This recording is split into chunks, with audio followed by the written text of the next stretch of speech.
Welcome to the 27th video in this series making a swarm shooter in 2D with C++ and Raylib. So you'll be glad to know this one's going to be a good deal simpler than the previous few videos. In this one, what we're going to do is make a little start screen where we hit enter to go into the game itself, and then we're going to add some music as well. Sound effects we'll push back to later on. This one's all about some simple music. Before we actually start going ahead and building things, I'd just like to show you where the track has come from that we're going to use for our main sort of game music. It's a really nice track, as you'll hear, called Darkling by Kevin MacLeod.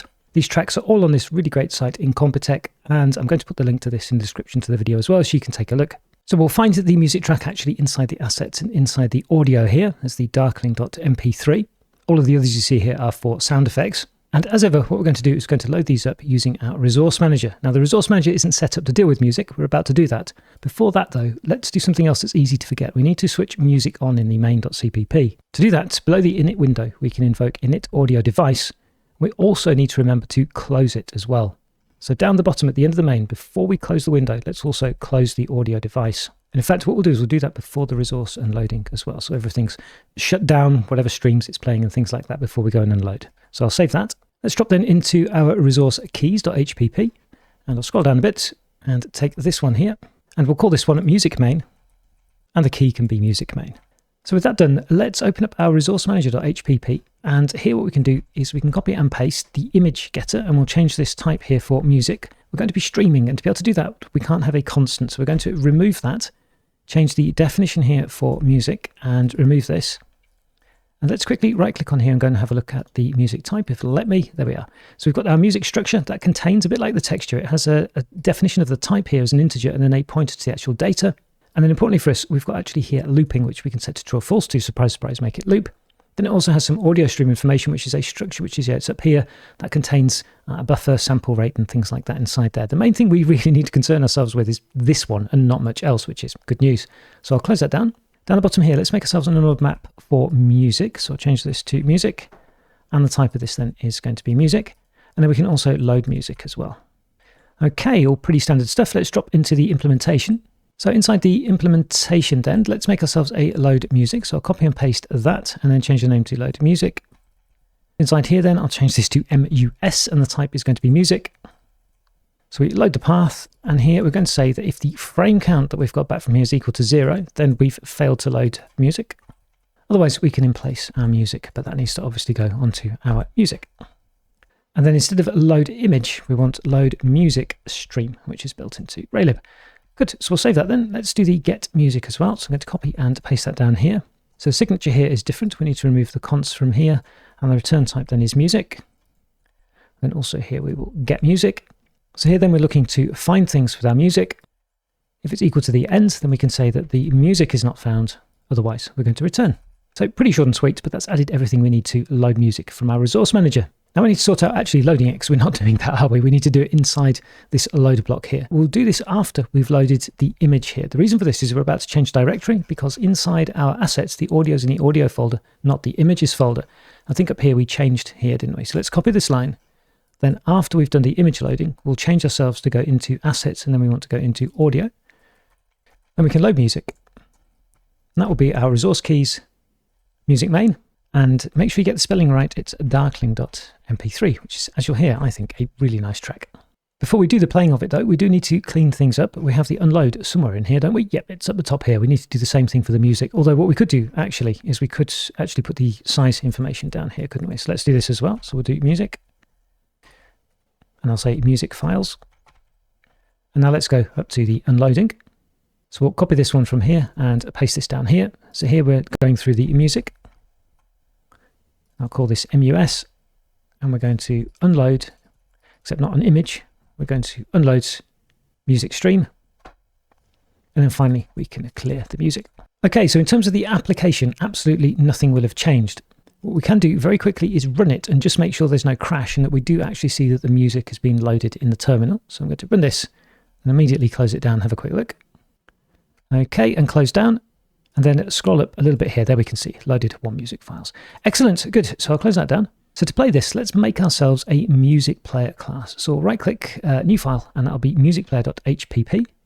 At the top here, we're going to need Raylib and also string, because we're going to be using a standard string for the path. And then we can stub out our MusicPlayer class. So in the private section here, we're going to need a pointer to music, which is going to be the current track. And we set that initially then to a null pointer. And then we'll have whether we're playing or not, so we'll have bool playing, and immediately that can be equal to false. Now it's fairly straightforward, this one, so we can probably put all of the public interface to start. So we're going to initialize this, so we'll have a void init. That's going to be a const string, which will be, say, the key. Then we'll have a void and start. And we can send into that a volume as well. So we'll send a float and volume. And we can give that maybe a default of 0.5f. So 1 being absolutely full volume. Then we'll do void update, which we need to invoke to actually get it to stream the audio frame by frame. And then also a void stop. So let's take each of these then. And then we'll go up here and right click and we want a new file. And this will be the implementation. So musicplayer.cpp. And then we can drop each of these in here and I'll tab them back. And at the top, we need to include our header. And let's prefix each of these. So for the initialization then, we're going to need our resource manager. And inside here then, our track's going to be equal to our resource manager and get. And we'll need the ampersand here, getting a pointer to this. And that will then be get music. And we'll send in our key. So you're familiar with this by now. We've done it a lot with sprites and things like that. Then in the start playing the music, the first thing we'll do is check whether we actually managed to load a track or not, because if we didn't, then we're just going to return. Otherwise, we'll set the music volume, and that's our track with the volume. And as I see that here, we can take this off here, can't we? Now we set the volume, we can play a music stream, and we send in then a dereference pointer to our track. And Raylib is doing all the rest of it for us. Finally, what we can do here is we can set playing as equal to true. Now we come to the update, which we use to update our music stream, sending in our track. Behind the scenes, Raylib then, as the game is going, will update where we are in playing the track. What we should do here, though, is not do this if we're not playing, or if we don't have a track. Otherwise, either we shouldn't be playing it, or things are going to break. And then finally, for the stop, we can take this line and drop this in here. Instead of update, we will stop music stream. And then we can set the playing is equal to false.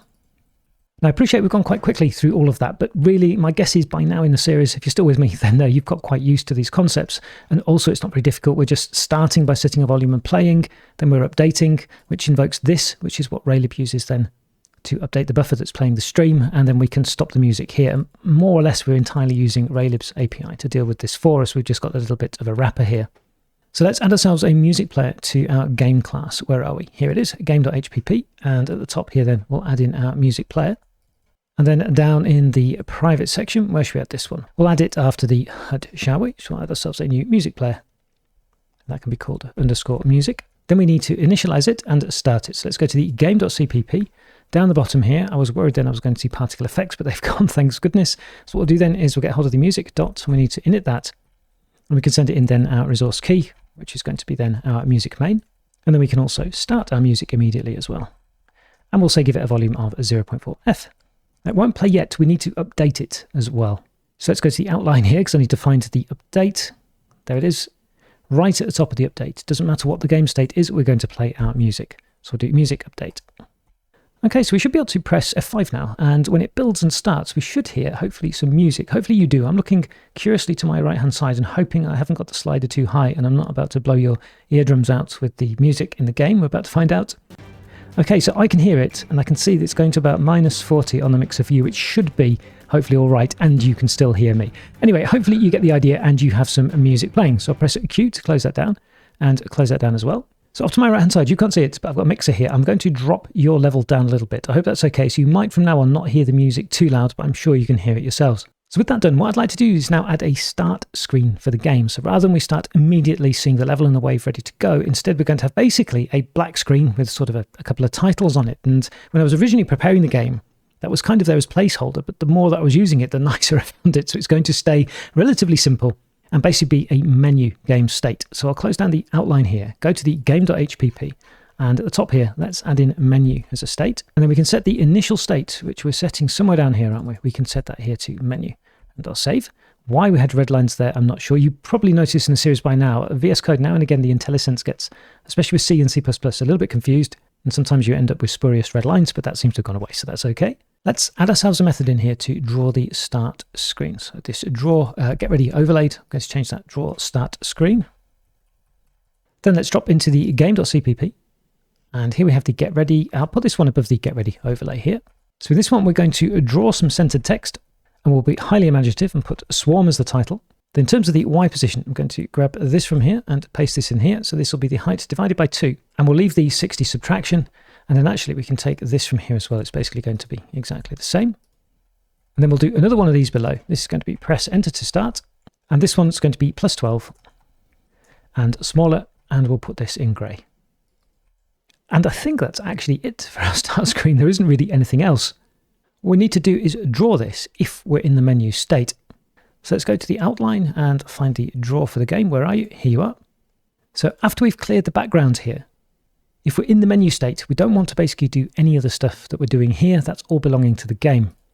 So we'll say that if the game state is game state menu, we'll draw our start screen. Otherwise, we'll put some brackets and we'll take all of this code here down to the end texture mode and drop it in here. Please make sure that you have the end texture mode outside this, otherwise things are going to go a little bit weird. So we begin texture mode, we clear the background, and then if we're in the menu state, we draw that start screen. Otherwise, we draw everything with the game as we've been doing so far. So now we should be able to run the game and we should be seeing this start screen. We're not going to be able to press enter or anything like that. We're coming to that, but I just want to check that we get some music and we get this nice sort of like start screen. Well, I think it's nice anyway. So let's have a look. And there we go. Cool. Excellent. So I'll press Q to close that down and close that down as well. Now let's add the ability to actually step into the game. So up here, we've got the handle input, haven't we? So at the moment we're saying if the game state is game over and we've pressed R, then we're going to restart. Otherwise, so we'll say else if, and we're going to be naughty and steal this from here. So if the game state in this case is menu and the key pressed is, and I'm going to do key enter, then we're going to restart. We'll set the game state to be playing, and that should have us then entering the game. So I'll press F5 to run it. So let's have a look. Can we press enter? Yes, we can. Cool. So we're starting off our game. Oh, that's really, really nice. And we've got some enemies spawning in as well. All right then. So Q to close that down. What would be nice now is to be able to return back to the menu. So we'll add another else if on the end here. And we'll say that if the game state is game state playing or the game state is game state game over, and I'll put both of these inside brackets. So if it's either one of those, and we're going to press the key and let's say M for menu, then we're going to return to the menu. So we want to set the game state to be game state menu. And what we could do maybe here also is enable the cursor automatically. So we'll put that in here. We don't need to restart. And what we could maybe also do is disable the cursor automatically when we go into the game as well. So we'll put that inside here. And now I can't remember inside the main what we're actually doing with the cursor. So right at the top here, we are disabling the cursor. So we no longer really need this, don't we, do we? So we can delete that. And now if we press F5 to run the game, we should find the cursor is free when we start the game and we've got the menu and it gets captured, but we'll still be able to use the escape key to release and capture it. And when we go back, it also gets released. So we're in the main menu and the cursor is free. That's good. We go into the game. I can release, can capture, and press M to go back to the main screen. Cool, and it's been released. Excellent. So I'm going to press Q to close that down and close down the terminal. And with that done, I think that's a good place to stop this particular video. We've made another really good step. We now have some background music. We have a nice starting screen. At least I think it's nice anyway. And we're able to go into and out of our starting screen. In the next video, we're going to stick with the theme of audio by adding some sound effects into the game itself, which really makes it come alive. But until then, thanks very much for watching this one. Comments, questions, welcome as always on YouTube. And I look forward to seeing you in the next one.